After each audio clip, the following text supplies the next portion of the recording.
My in-laws took me to their favorite restaurant to embarrass me, but they didn't realize it was mine. When the manager leaned in and said, "Mrs. Dalcys, how may I assist you?" my mother-in-law's face turned as pale as the linen tablecloth before her. My father-in-law dropped his fork. "Mrs. Dalcys," my mother-in-law, Leonore, murmured. Her eyes, which just moments ago had sparkled with mockery, now showed confusion. Let me explain how I ended up in this situation. It all began 6 months ago when I met my husband, Alberto. We fell deeply in love. He was an engineer at a major company, while I prefer to keep my professional life private, not because I had anything to hide, but because I learned that people treat you differently when they know you're successful.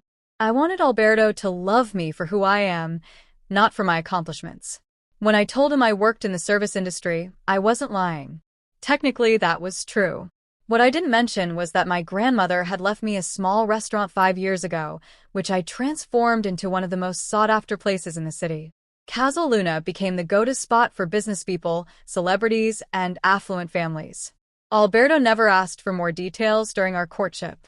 He loved me for my laughter, for cooking for him on Sundays, and for our long talks about life and dreams.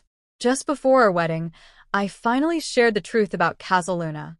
Alberto was surprised but admired me even more for my humility.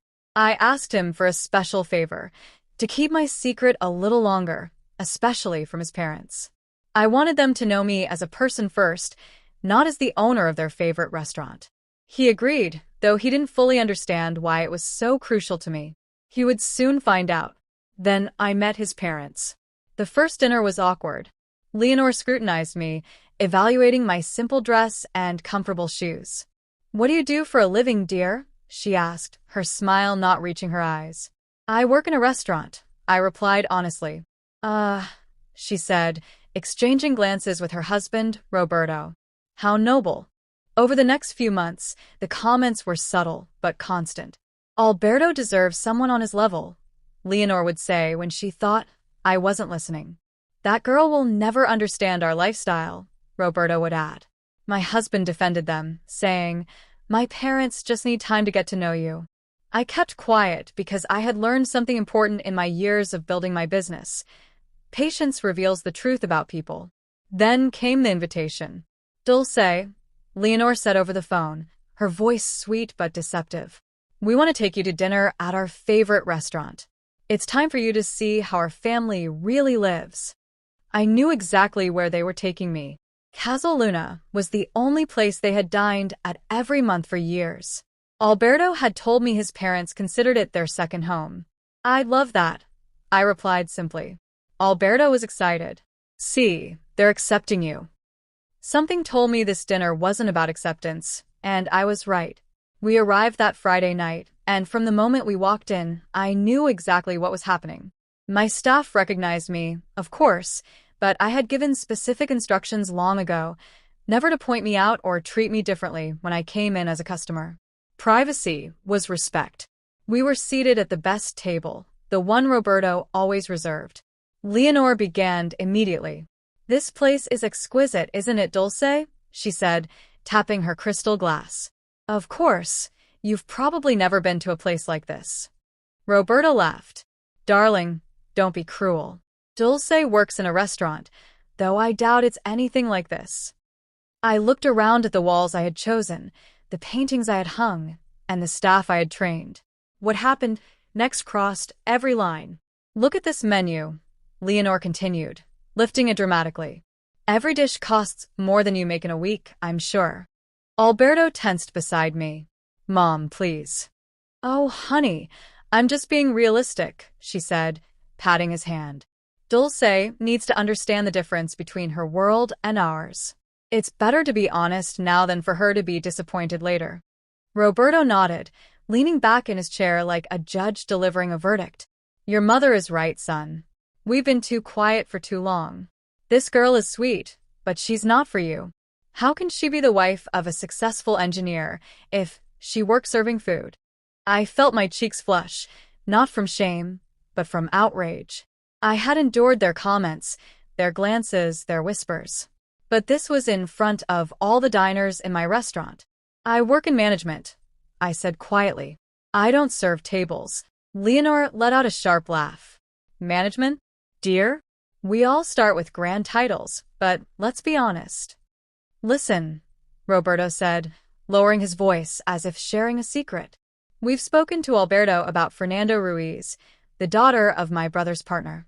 She studied in Europe, comes from a good family, someone more suitable. My husband stood up. That's enough. I'm not listening to any more of this.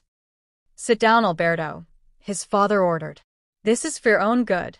In 5 years, when you have children, do you want their mother to be someone who can't even tell the difference between silver and stainless steel cutlery?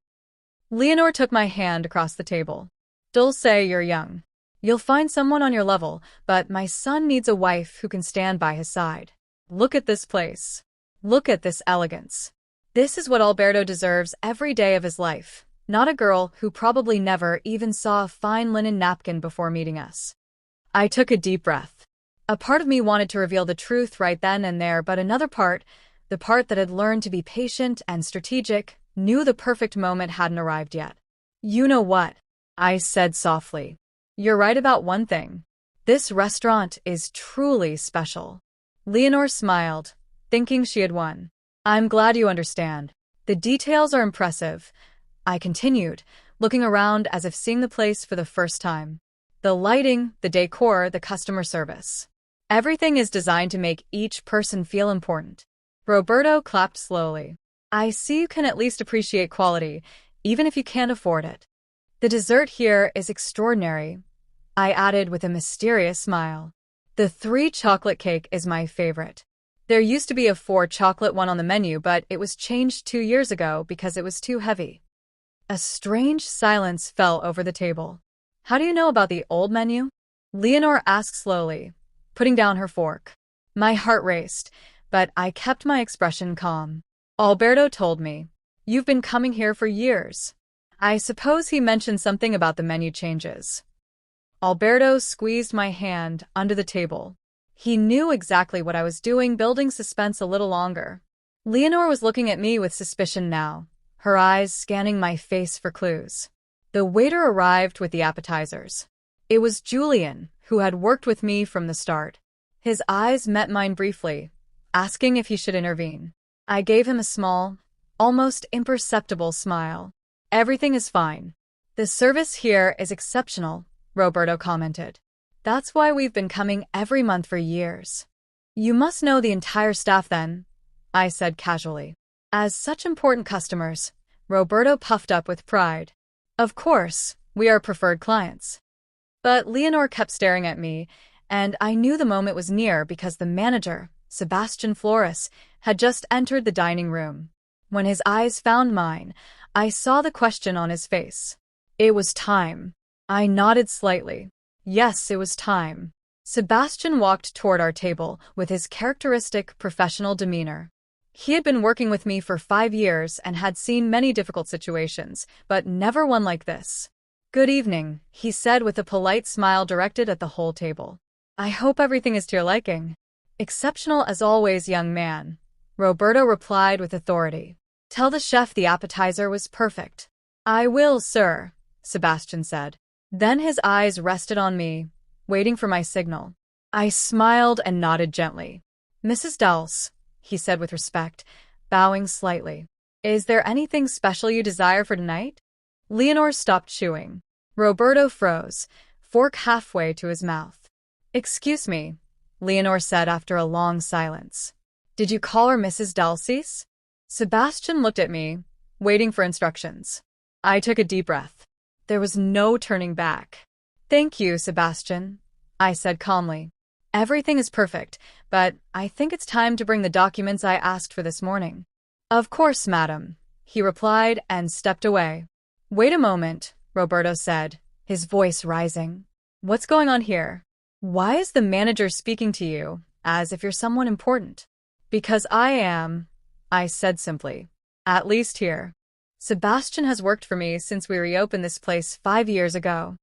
Leonor let out a nervous laugh. Working for you, Dulce? This makes no sense.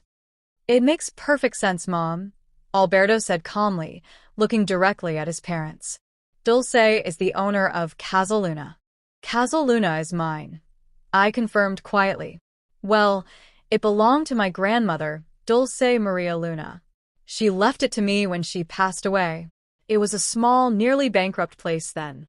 I saved it and turned it into what it is today. Roberta laughed, but it sounded forced. That's impossible. This restaurant belongs to the Luna brothers. Everyone knows that.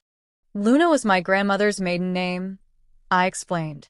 I carry my father's surname, Navarro, but for the business, I kept the name she chose, Casa Luna, in her honor. Sebastian returned with a leather folder. He placed it in front of me, not Roberto, as would be customary. I opened the folder. Inside were the records I had requested, all of the Ortega family's reservations and visits over the years. You know, I said, flipping through the pages slowly, when I inherited this place, I made a promise. I promised that every person who walked through that door would be treated with dignity, no matter who they were or where they came from. Leonor was pale. Dulce, we didn't know. Of course you didn't know, I continued. When I met Alberto, I chose not to talk about the restaurant at first because I wanted him to love me for who I am, not for what I have. And he did. Before we got married, I told him everything. He respected my need for privacy, allowing me to reveal this at the right time. I looked directly at my in-laws. You, on the other hand, judged me from day one. You decided I wasn't good enough because you thought I was poor. In your minds, someone who works in service cannot be worthy of your son. Tonight, you brought me here to humiliate me, to show me a world that, according to you, I would never belong to make me feel small. Julian and 2 other waiters stood nearby, watching respectfully. My entire team knew what I had endured in silence. But here's the irony, I said, closing the folder. Every time you've come here over the years, every time you felt superior in this place, you were in my house, enjoying the food I designed, sitting in the chairs I chose, in the ambience I created. Leonor had tears in her eyes, but not of remorse just yet, of pure shame. Alberto squeezed my hand tightly. His eyes told me, you were right. They needed to see this. Then I looked at Roberto and Leonor. You are no longer welcome in this restaurant. The silence that followed was absolute. You can't do that, Roberto exclaimed, rising to his feet. This is a public place. It is my establishment, I replied calmly, and I have every right to decide who enters, especially when someone uses my own business to try to destroy my marriage. Leonor finally spoke, her voice trembling. Dulce, I'm sorry. If we had known, I interrupted. If you had known I have money, you would have treated me differently. You would have respected me just for that. She looked down, unable to respond. That's exactly the problem, I continued. Your respect depends on money. Your love has conditions. For you, a person's worth is measured by bank accounts, not character.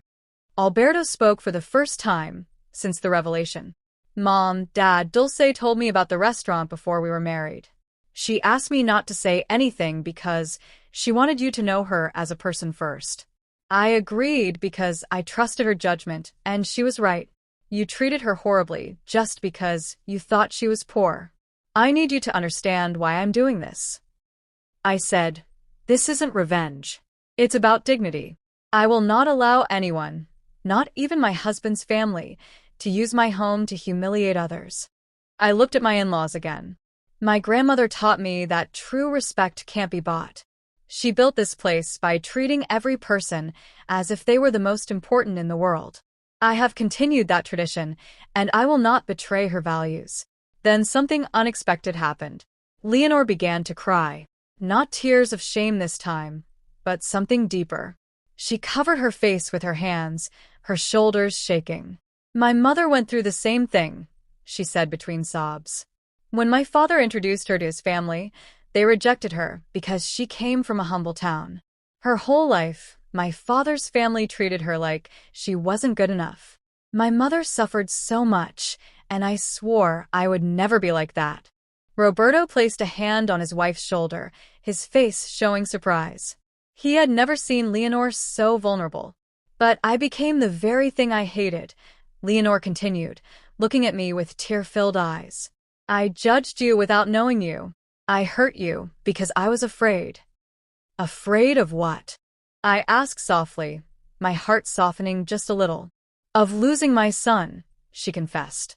That if he found someone authentic, someone genuine like you, he would see how superficial I've been my whole life and would despise me just as I despised my mother-in-law. The restaurant continued its normal rhythm around us. Other families dined and laughed, but at our table, something fundamental was changing. I'm not going to forgive this tonight, I said honestly. You hurt me deeply, but more importantly, you hurt your son by trying to drive me away. We understand, Roberto said, all his arrogance gone. We don't expect forgiveness, only a chance to change. I looked at Alberto. My husband had tears in his eyes, holding my hand as if it were an anchor. What do you want to do? He asked me. I thought of my grandmother, how she always said that food brings people together, but only when there is true respect at the table. The ban stands, I said finally. But in 6 months, if you demonstrate real change in your actions, not just your words, I will reconsider it. Leonor nodded, wiping her tears. It's more than we deserve. Much more, I agreed. Prepare the private table, Sebastian, I said. Alberto and I will finish our dinner there. As we stood up, I turned to my in-laws one last time. True elegance isn't about what you have, but how you treat people. I hope you learned that. That night, Alberto and I dined alone, discussing trust, the future, and how to build something real together. 6 months later, Leonor returned. She didn't ask to come in. She left a letter explaining that she had started volunteering at a soup kitchen, learning humility from every person she helped. Today, 2 years later, my in-laws dine at Casa Luna once a month, but everything has changed. They arrive early to help in the kitchen and know every employee by name. When someone new arrives, nervous about the prices, it is Leonor who approaches them and says, "Here, we are all family."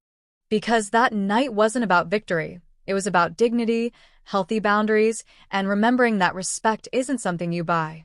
It's offered freely or not at all.